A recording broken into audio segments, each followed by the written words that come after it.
And we're finding a new airplane I've not seen before. I knew about the Aeroprakt A32 Vixxen, but now I'm seeing one in the aluminum, I guess I'll say. I'm Dan Johnson talking with Dennis Long, who's going to tell me more about it. But before we talk about this new airplane, touch on your success that you've enjoyed with the A22, the predecessor. Looks similar, but you're going to hear all the differences. But tell me just a word about your success with the earlier airplane, Dennis. I took over about 3 years ago, and I've sold 18.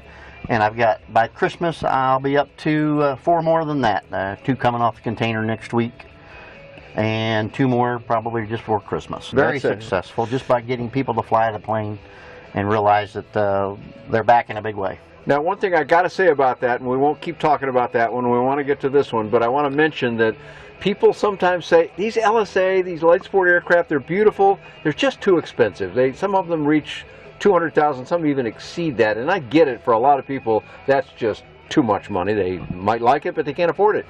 The A22 that you've been selling has a much better price point. Give me just the basics of it. The Euro where it's at now, about 1.16 rather than using the year. Starting plane is about $86,000. You can dress them up with glass panel and autopilot and parachute and get them over 100, but basically most of my customers are buying them anywhere between the 85 and 95 range. So, optioned exactly the way they want them. So there you go. There is the possibility, well under $100,000, but that's a good price point. This one's a little more, but this has got a lot of changes on it. I'm not even sure where to start with all the changes, Dennis, but walk me through what you consider to be the most important changes, and then we'll get into some detail on it. Well, they just did a whole new fuselage, and the big part on the A22, people say, well, it's a great airplane up to the 110 miles an hour. Well, this one will cruise 130. 130 miles, you're talking miles an hour? Miles an hour. Okay, so which is 115 knots. Right, 115 knots. That's a very solid performance. That's like 20% better it is than the previous one. Now, let me add one more thing there real quick, but it still stalls with flaps down at 30 miles an hour, just like the 22. Is that right? So they got more speed, did not lose the slow speed capability. That's pretty remarkable. Give me some ideas about how they've done that. All new fuselage. It's monocoque, round all the way back. Reduced the frontal area. Every place where they had drag, they revisited. How do they make the same wing go faster? And it is, even to myself, it's rather amazing that they were able to make it go 25 miles an hour faster with the exact same wing. There's a little difference look to it as where the fuel tank is. What they've done on the top, instead of having the drop down in between the wings where you have the flat cabin top, it's airfoil all the way across. So that allows a little bit less drag from the little drop down and the wingtip rotors off the center of the flat spot. The fuel tanks on this one are 30 gallons, 15 on each side, so it does have a bulge in the top. I see, because this one has the larger tank in it, is why you've got that little hump up there. Yes. Okay, and the standard fuel tank is how much fuel? 24 gallons, 12 each side. And does it have that hump? It does not. It's a flat top. So if you don't need that distance and you don't like that look, you got an option. Correct. Okay, great. I think it's a very handsome thing, and I love the way they've done the center section. Plus, now I'm just of average height, but I'm putting my hand up here above my head, and I've got that's 6 or 8 inches. I mean, even with a headset, I'm not even close to the top in this. And on this particular one, they got rid of the crossbars in the windshield. Yeah, it used to have a kind of an X right here. Yep, that's all gone. Wide open now. And the same flapper on handle system overhead. So it's identical wing to the A22. Okay, flaps are right here. Flapper it's the on there, same way it worked before. Push them my way, and they come down toward you, and then we come down. There's 20 degrees. You might even be able to hear the notches there as we go down. Yeah, moving the headset to the back. So there's one. Yep. I'm letting the sound make a little noise on purpose. So there's your 2 notches. Very easy. Both pilots can get at it. That's right. The joystick's different too. Speaking of that, you used to have a yoke here. You can have it both ways, but correct. It was commonly sold with a yoke. In the early days, I've sold more stick than I have yoke. I see. Is that right? Okay. There were some people that went to the yoke because, if you've been trained in a Cessna, Piper, or whatever, you use a yoke. I get that you want something you're used to, but and this one's available with a yoke also. Okay, you can go either way with this one as well. But I love this. I mean, that's about as comfortable as it gets. My arm is just sitting at got my elbow near my waist and right on the stick, and there's full forward, there's full aft, so this is not a big range of motion to it. Got brakes on both sides, a handbrake here on both sides. The throttle is now on the dash. Yeah, and that's kind of where the yoke used to be, did it not? That's exactly where the yoke would be now. It would Okay. come out of the same bushings. And now your throttle is right here. So if I'm going to be operating the aircraft the normal way with hands on both controls, here I am, just easy as can be. But the fuselage is 100% new. It 100% new from spinner to the tail. Okay, so and a lot of that is smoothening it up. If I look aft of the cockpit, you can see it very readily that there's sort of an angular look to the A22. This one's got a little smoother look. Is that some of what contributes to the good things? Absolutely. No angle changes. The air can flow smoothly around all the curves. There's no place where the air can separate. They went to an all-flying stabilator. I don't know why, but it adds a little bit different control field to it. How so? When you're in the flare and you're trying to make motions, it's a lot smaller, sensitive motions. Okay. Otherwise, the plane can try and bloom back. But once you fly both of them for a little while, it's not hard to get used to. So all you need to do is be a little steadier on the That's controls. right. A little steadier on the controls. And how, we'll find out when we go fly. But just moving it here right now, there's a little resistance to it. Feels like it's a push rod. Is it push rod? Well, it's partially cable, partially push rod. Okay. Where the A22 is all push rod in that respect. So there's a little different feel to the controls than the A22. It's a little bit more friction. Yeah, for small motions. That's what I was getting at. Is there? I feel a little bit of friction, which sometimes I might say that's not a good thing, but especially with a full flying stabilator being so effective, that's a good thing. It is a good thing, and it can be a good thing. And this airplane's only got 4 hours on it flying, so it may loosen up. They tend to loosen up a little bit. Now, left to right controls, that feels lighter than the 4 aft. Well, maybe it's about the same. Yeah, it's pretty close. But it's either way, it's got a little feel to give you feedback, but not so much that it's going to be a challenge to fly it. Correct. Okay, so any other changes to the exterior of the airplane before we come back in? No, it uses basically the same landing gear. Nose gears is trailing link. The main gear is aluminum leaf. Very similar to the A22, so very durable and rugged. The center section underneath on the out is all boxed aluminum frame all the way across, so it's very rugged and durable like the 22. They kept those kind of features intact, but they wanted to just streamline the airplane and modernize it. Well, I think they've done a heck of a job with it. And it's cup holders now on the dash. Yeah, and I was just looking at that, and I was looking at the plastic construction around the joystick mechanisms. It's just kind of dressed up. That's what they did. Very nicely and quite finished to me.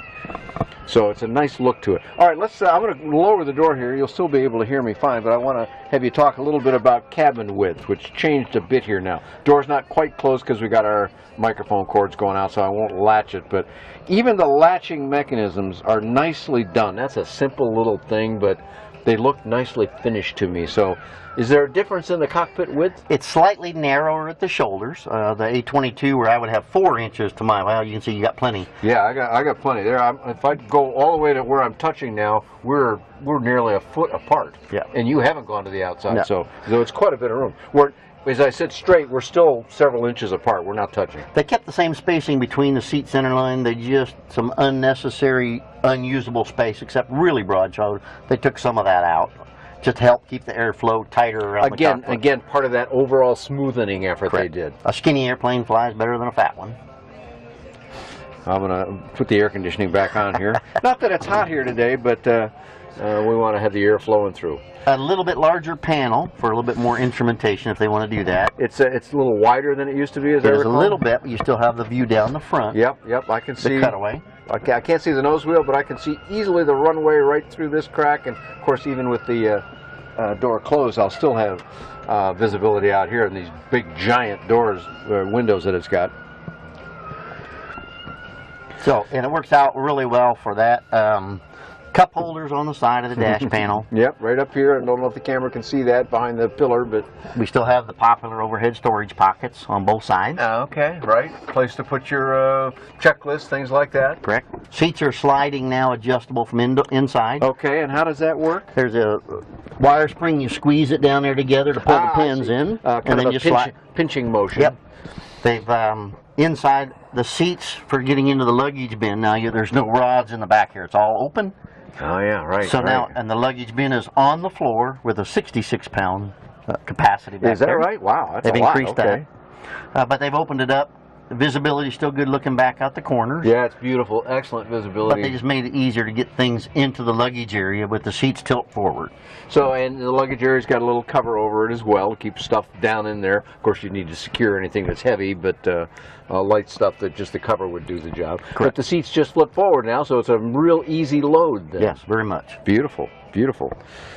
All right, and so this airplane here you've got loaded up, and this one's still reasonably priced. We don't even need to do the price number because those things change over time, but it's still a very affordable airplane, even loaded up with every option you can put. It looks like it's got a real substantial looking parachute in it here. It's going to give you the recovery you need if you run into one of those terrible situations, but that's great. And instrument panel here, we've got the Dynon HDX, it looks like. Yes. And a single round instrument for airspeed, a couple of fuel gauges, but otherwise everything's on the big screens, as we all know now. This one here, you've got autopilot on it as well. It doesn't lack for much, Dennis. It's got this one and the second one coming with a yoke. I did fully loaded because my customers seemed like they wanted fully loaded on this one. So, and the starting price range is basically you take whatever options on a 22 and it's 20,000 more for the identically equipped airplane. I see, okay. And for that, you're going to get quite a bit of extra speed, but still retain the slow. Correct. All right, great. So a couple other features about the interior of the airplane. Right down to the inside of my inside leg is a trim control, which is my arm is extended to reach it, but it's easily gotten to. And in front of that, you've got the parking brake. Behind the joystick is where the parachute handle is located. Does that pull up? Yep. Okay, so that's a good position. You can lift a lot of weight that way. You got to really yank those handles, I know, to make the parachute work. That's what you want, not a hair trigger. But that's a good position to do that. Either occupant can reach that as well. Choke is right here on this side, so everything's just in front of the stick. And choke is another thing that, of course, you don't use that just when you're starting. So the one you really need to reach would be the elevator trim. That's good. They're equipping all the A32s with carb heat as standard. Oh, they are. Okay. Cabin heat, carb heat, they're right here now. Okay. So everything's very easy to reach. They've got a nice clamping knob on each one for friction. Oh yeah, I see Push that. it in, you can clamp it down. Yep. Twist to tighten friction lock. The fuses instead of circuit breakers, because the fuses you can buy in any hardware store or car store anywhere around the world. Okay. Another part of the overall effort to keep the price reasonable, I'm sure. Correct. Which engine are you using on the A32 Vixxen? The ULS is the only engine available at this time. That's the 100 horsepower carbureted engine. Correct. Okay. And what prop are you swinging? The Kiev is the standard prop, but we have the optional warp drive or any of the Duke series props are all approved. Okay. All right. So let's talk a little bit about how you deliver the airplane then. You told me you just got your SLSA approval on this, so good on you. I need to add you to my list, but that's great. So you're selling an SLSA ready to fly airplane for those that want to turn the key and go after proper training, and you're making sure they've got the right experience, of course. But will you offer them to do an ELSA if they want to have that option? Correct. All right, let's shift gears now to somebody that got all excited about this thing. Says, got to have one, Dennis. What's the delivery schedule? What can you do for people on this? Most people, if they order, I can pretty much guarantee within 6 months from the day you commit, you can have the airplane in your hands. Okay. Sometimes faster, depending on the certain times of the year.